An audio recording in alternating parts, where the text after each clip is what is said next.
Mohun Bagan super জায়ান্টের সঙ্গে point ভাগাভাগি করেই আইএসএল শুরু করেছিল মুম্বাই সিটি এফসি। দ্বিতীয় ম্যাচ থেকে ঘুরে দাঁড়ানোর পরিকল্পনা থাকলেও সেটা সম্ভব হয়নি।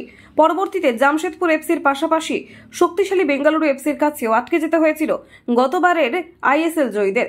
সেই নিয়ে যথেষ্ট হতাশা দেখা দিয়েছিল সমর্থকদের মধ্যে। দলের এমন পারফরমেন্স নিঃসন্দেহে প্রভাব ফেলেছিল ইন্ডিয়ান সুপার লিগের পয়েন্ট টেবিলে। সকলকে চমকে দিয়ে একেবারে তলানিতে গিয়ে ঠেকেছিল দেশের বাণিজ্য নগরীর এই ফুটবল ক্লাব।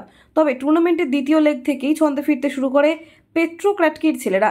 গত গোয়া ম্যাচে বিরাট বড় ব্যবধানে পরাজিত হতে হলেও সেখান থেকে ঘুরে দাঁড়াতে খুব একটা সমস্যা হয়নি লালিয়ানজুয়ালা ছাংতেদের। হায়দ্রাবাদ এফসির সঙ্গে পয়েন্ট ভাগাভাগি করে ম্যাচ শেষ করার পর তারা আটকে দিয়েছিল শক্তিশালী মোহনবাগান সুপার জায়ান্টকে।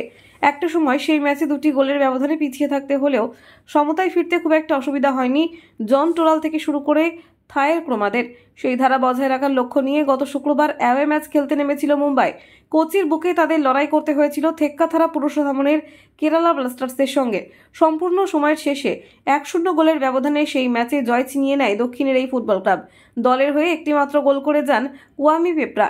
এই জয়ের ফলে 23 ম্যাচে 28 পয়েন্ট নিয়ে লিগ টেবিলের নবম স্থানে উঠে আসে কেরালা ব্লাস্টার্স। পরের ম্যাচে জয় আসলে আর কিছুটা উপরে উঠে আসার সুযোগ থাকবে কেরালার কাছে, যদিও সেক্ষেত্রে পয়েন্ট নষ্ট করতে হবে ইমাম ইস্ট বেঙ্গলকে। সেই ম্যাচের দিকেও নজর থাকবে বহু ফুটবল প্রেমীদের।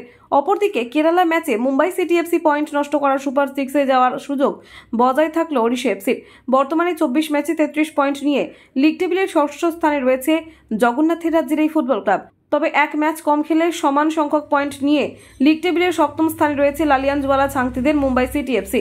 আগামী 11ই মার্চ অ্যাওয়ে ম্যাচে শক্তিশালী বেঙ্গালুরু এফসির বিপক্ষে খেলতে নামবে মুম্বাই শিবির। সেই ম্যাচে পয়েন্ট সংগ্রহ করলে অনায়াসে সুপার 6-এ স্থান করে নিতে পারবে মুম্বাই শিবির। কিন্তু সেই ম্যাচেও পরাজিত হলে সুপার 6-এ চলে যেতে পারে সার্জিও লোবেরার ছেলেরা।